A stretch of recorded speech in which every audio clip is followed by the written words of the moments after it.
दासंगोई में अगली कहानी पेश करता हूं, पिसनहारी का कुआं बाय मुंशी प्रेमचंद। गोमती ने मृत्युशैया पर पड़े हुए चौधरी विनायक सिंह से कहा, चौधरी, मेरे जीवन की यही लालसा थी।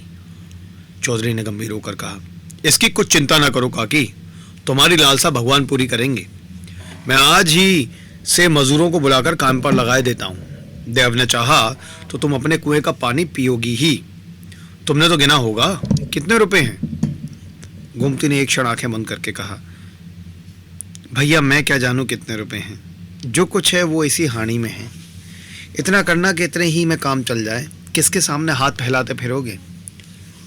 चौधरी ने बंद हानि को उठाकर हाथों से तोलते हुए कहा, ऐसा तो करेंगे ही काकी, कौन देने वाला है? एक चुटकी भीख तो किसी के घर से निकलती नहीं, कुआं बनवाने को कौन देता है? धन्य हो तुम कि अपनी उम्र भर की कमाई इस धर्म के काज के लिए दे दी। गोमती ने गर्व से कहा, भैया तुम तो बहुत छोटे थे, तुम्हारे काका मरे तो हाथ में एक कौटी भी न थी, दिन भर भूखी पड़ी रहती। जो कुछ उनके पास था वो सब उनकी बीमारी में उठ गया। वो भगवान के बड़े भक्त थे, इसलिए भगवान ने उन्हें जल्दी से बुला लिया। उस दिन से आज तक तुम देख रहे हो कि किस तरह काट रही हूं। मैंने एक रात में मन भर अनाज पीसा है।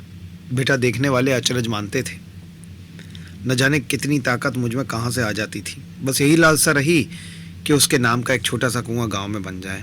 नाम तो चलना चाहिए, इसलिए तो आदमी बेटे बेटी को रोता है। इस तरह चौधरी विनायक सिंह को वसीयत करके उसी रात को बुढ़िया गोमती परलोक से धारी। मरते समय अंतिम शब्द जो उसके मुख से निकले वो यही थे, कुआं बनवाने में देर न करना। उसके पास धन है ये तो लोगों का अनुमान था, लेकिन 2000 है इसका किसी को अनुमान न था। बुढ़िया अपने धन को ऐब की तरह छिपाती थी।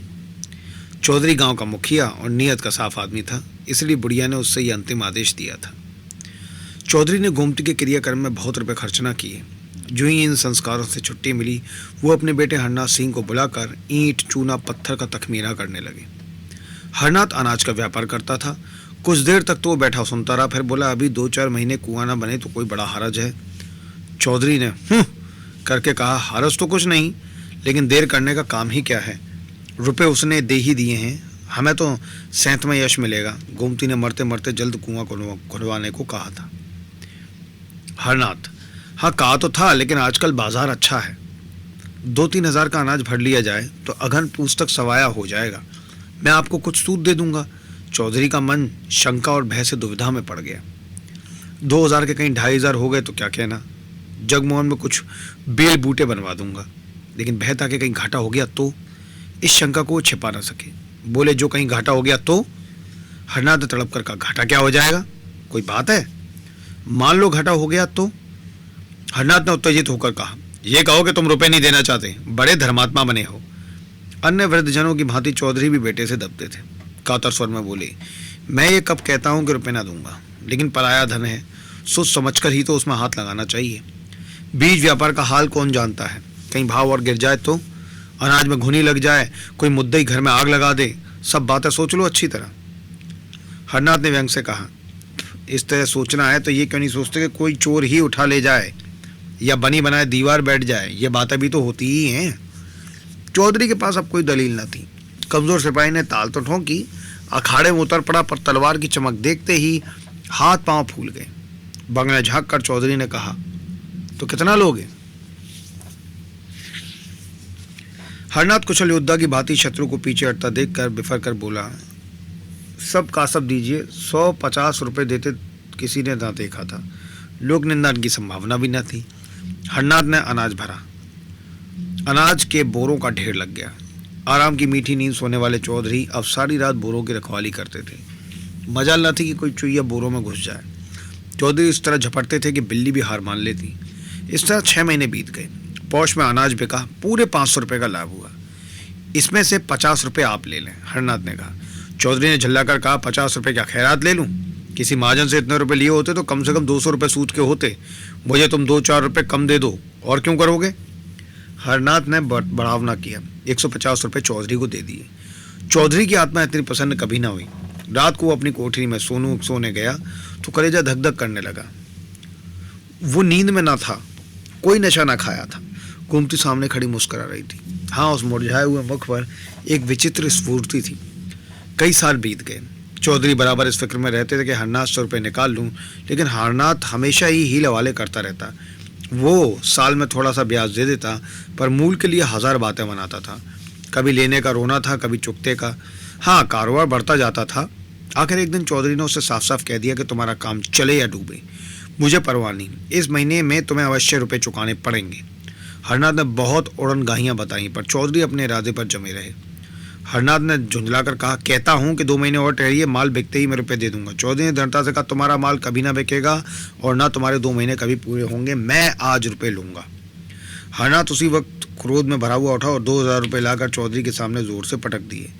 चौधरी ने कुछ झिमक कर कहा, रुपये तो तुम्हारे पास थे और क्या बातों से रोजगार होता है, तो मुझे उस समय 500 रुपये दे दो, बाकी 2 महीने में देना, सब आज ही तो खर्च ना हो जाएंगे। हरनाथ ने ताव दिखाकर कहा, आप चाहे खर्च कीजिए चाहे जमा कीजिए, मुझे रुपयों का काम नहीं। दुनिया में क्या महाजन मर गए हैं जो आपकी धौंस सहूं। चौधरी ने रुपये उठाकर एक ताक पर रख दिए। कुएं की दागबेल ढालने का सारा उत्साह ठंडा पड़ गया। हरनाथ ने रुपये लौटा तो दिए थे, पर मन में कुछ और मंसूबा बांधे रखा था।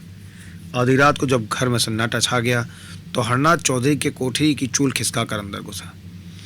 चौधरी बेखबर सोए थे। हरनाथ ने चाहा कि दोनों थैलियां उठाकर बाहर निकल जाऊं, लेकिन जो ही हाथ बढ़ाया उसके सामने गोमती खड़ी दिखाई दी। वो दोनों थैलियों को दोनों हाथों से पकड़े हुए थी। हरनाथ भयभीत होकर पीछे हट गया। फिर यह सोचकर कि शायद मुझे धोखा हो रहा हो, उसने फिर हाथ बढ़ाया, पर अब की वो मूर्ति इतनी भयंकर हो गई कि हरनाथ एक क्षण भी वहां ना खड़ा रह सका। भागा, पर बरामदे में ही अचेत होकर गिर पड़ा।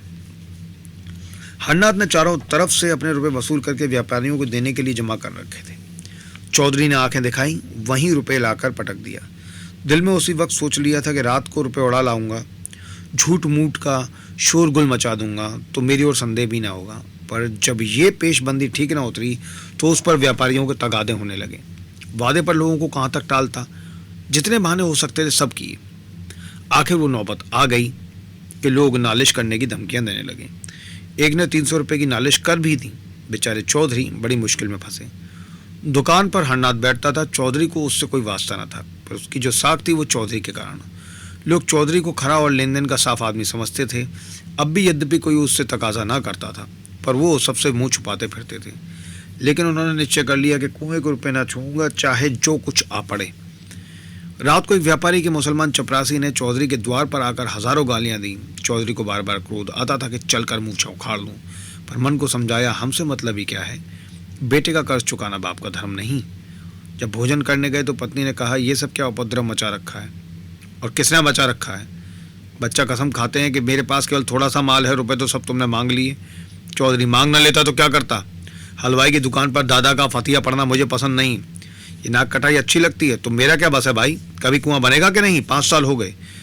इस वक्त उसने कुछ नहीं खाया। 1 जून भी मुंह उठा करके उठ गया था।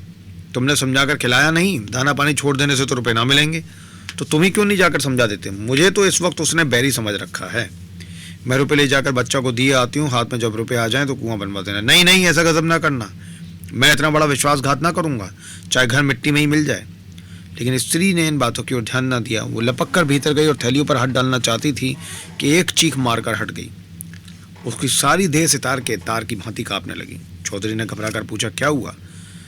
क्या तुम्हें चक्कर तो नहीं आ गया? स्त्री ने ताक की ओर बेहातुर नेत्रों से कहा, चुड़ैल वहां खड़ी है। चौधरी ने ताक की ओर देखकर कहा, कौन चुड़ैल? मुझे तो कोई नहीं दिखता। मेरा तो कलेजा धक धक कर रहा है, ऐसा मालूम हुआ जैसे उस बुढ़िया ने मेरा हाथ पकड़ लिया हो। ये सब भ्रम है, बुढ़िया को मरे 5 साल हो गए, अब तक यहाँ बैठी है। मैंने साफ देखा वही थी। बच्चा भी कहते थे कि उन्होंने रात को थैलियों पर हाथ रखे देखा था। वो रात को मेरी कोठरी में कब आया? तुमसे कुछ रुपयों के विषय में ही कहने आया था, उसे देखते ही भागा। अच्छा फिर तो अंदर आओ, मैं देख रहा हूँ। स्त्री ने कमर पर हाथ रखकर कहा, ना बाबा, अब मैं उस कमरे में कदम ना रखूंगी। अच्छा मैं जाकर देखता हूँ। चौधरी ने कोठरी में जाकर दोनों थैलियां ताक पर से उठा ली। किसी प्रकार की शंका न हुई। गोमती की छाया का कहीं नाम भी न था। स्त्री द्वार पर खड़ी झाँक रही थी। चौधरी ने आकर गर्व से कहा, मुझे तो कुछ दिखाई न दिया, वहाँ होती तो कहाँ चली जाती। क्या जाने तुम्हें क्यों नहीं दिखाई दी, तुमसे उसे स्नेहता इसी से हट गई होगी। तुम्हें भ्रम था और कुछ नहीं। बच्चा को बिलाकर पुछाए देती हूँ, खड़ा तो हूँ, आकर देख क्यों नहीं लेती? स्त्री को कुछ आश्वासन हुआ। उसने ताक के पास डरते डरते हाथ बढ़ाया, फिर जोर से चिल्लाकर भागी और आंगन में जाकर दम लिया। चौधरी भी उसके साथ आंगन में गया और विस्मय से बोला, क्या था? क्या व्यर्थ में भागी चली आई? मुझे तो कुछ न दिखाई दिया। चलो हटो, अब तक तो तुमने मेरी जान ही ले ली थी। न जाने तुम्हारी आंख को क्या हो गया, खड़ी तो है वो डायन। इतने में हरनाथ भी वहां आ गया। माता को आंगन में पड़े देखकर बोला, क्या है अम्मा, कैसा जी है? वो चुड़ैल आज 2 बार दिखाई दी बेटा। मैंने कहा लाओ तो मैं रुपए दे दूं, फिर जब हाथ में आ जाएंगे तो कुआं बनवा दिया जाएगा। लेकिन जो ही थैलियों पर हाथ रखा, उस चुड़ैल ने मेरा हाथ पकड़ लिया, प्राण से निकल गए। किसी अच्छे ओझा को बुलाना चाहिए जो इसे मार भगाए। क्या रात को तुम्हें भी दिखाई दी थी? हाँ, मैं तुम्हारे पास एक मामले में सलाह करने आया था। जो ही अंदर कदम रखा, वो चुड़ैल ताक के पास खड़ी दिखाई दी। मैं बदहवास होकर भागा। अच्छा फिर तो जाओ। कौन? अब तो मैं न जाने दूं, चाहे कोई लाख रुपए ही क्यों ना दे, मैं अब ना जाऊंगा। मगर मुझे फिर कुछ दिखाई नहीं देता, ये बात क्या है? क्या जाने, आपसे डरती होगी। आज किसी ओझा को बुलाना चाहिए। कुछ समझ में नहीं आता क्या माजरा है। क्या हुआ बैजू पांडे की डिग्री का? हरनाथ इन दिनों चौधरी से इतना जलता था कि अपनी दुकान के विषय में कोई बात उनसे न कहता था। आंगन की तरफ ताकता हुआ मानो आवाज से बोला, जो होना होगा वो होगा। मेरी जान के सिवा और कोई क्या ले लेगा? जो खा गया हूँ वो तो उगल नहीं सकता। कहीं उसने डिग्री जारी कर दी तो क्या, दुकान में 400-500 का माल है, वो नीलाम हो जाएगा, कारोबार तो सब चौपट हो जाएगा। अब कारोबार के नाम को कहाँ तक रोऊं? अगर पहले से मालूम होता कि कुआं बनवाने की इतनी जल्दी है तो ये काम छेड़ता ही क्यों? रोटी दाल तो पहले भी मिल जाती थी। बहुत होगा 2-4 महीने हवालात में रहना पड़ेगा, इसके सिवा और क्या हो सकता है? माता ने कहा, जो तुम्हें हवालात में ले जाओ उसका मुंह झुलसा दूं। हमारे जीते जी तुम हवालात में ना जाओगे। हरनाथ ने दार्शनिक बनकर कहा, माँ बाप जन्म के साथी होते हैं, किसी कर्म के साथी नहीं। चौधरी को पुत्र से प्रगाढ़ प्रेम था।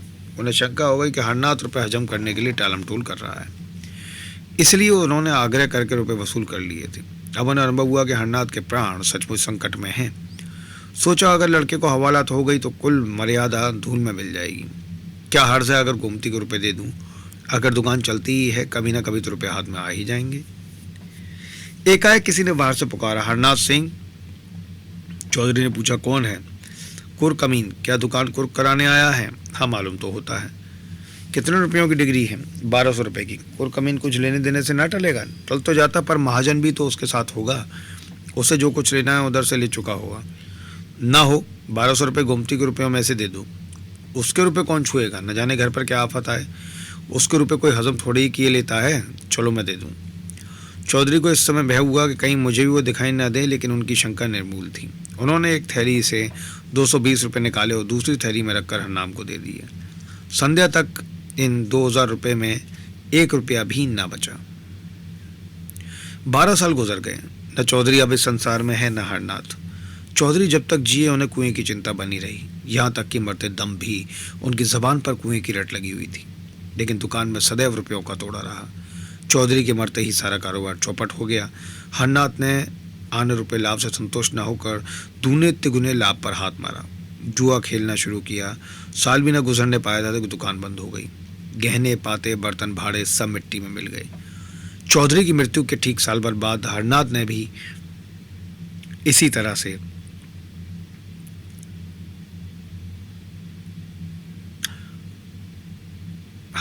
इसी हानि लाभ के संसार से पलायन किया।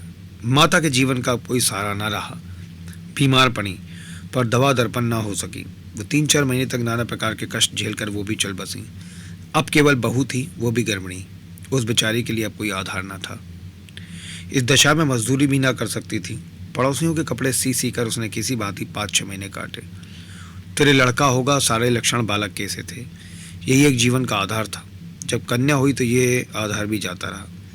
माता ने अपना हृदय इतना कठोर कर लिया कि नवजात शिशु को छाती भी ना लगाती। पड़ोसियों के बहुत समझाने बुझाने पर छाती से लगाया, पर उसकी छाती में दूध की एक बूंद भी न थी।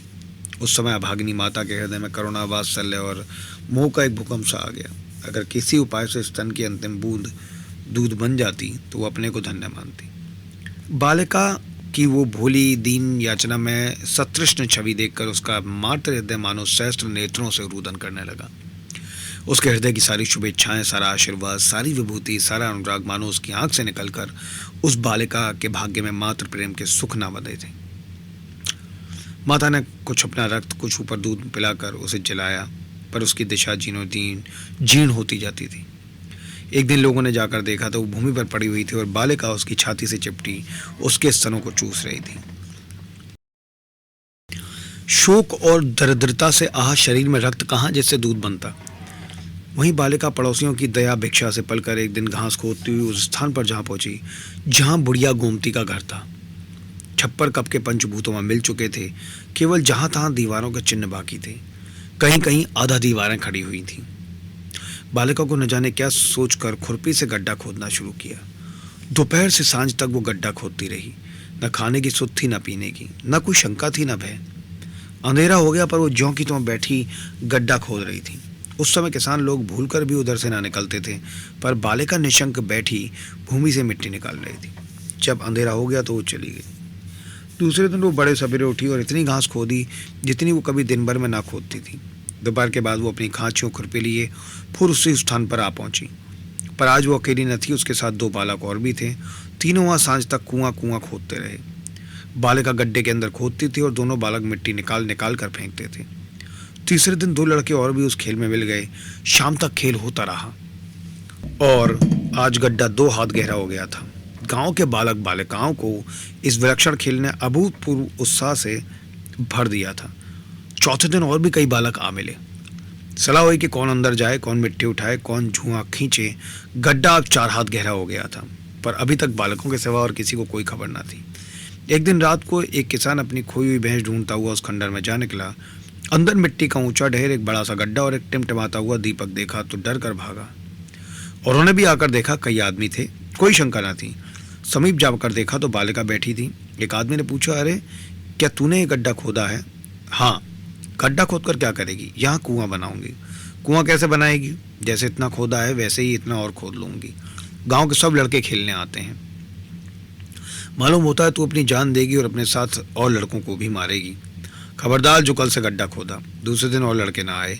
बालिका ही दिन भर मजूरी करती रही, लेकिन संध्या समय माँ फिर दीपक जला और फिर वो खुरपी हाथ में लिए वहां बैठी दिखाई दी। गांव वालों ने उसे मारा पीटा, कोठरी में बंद किया, पर वो अवकाश पाते ही वहां जा पहुंचती। गांव के लोग प्राय श्रद्धालु होते हैं।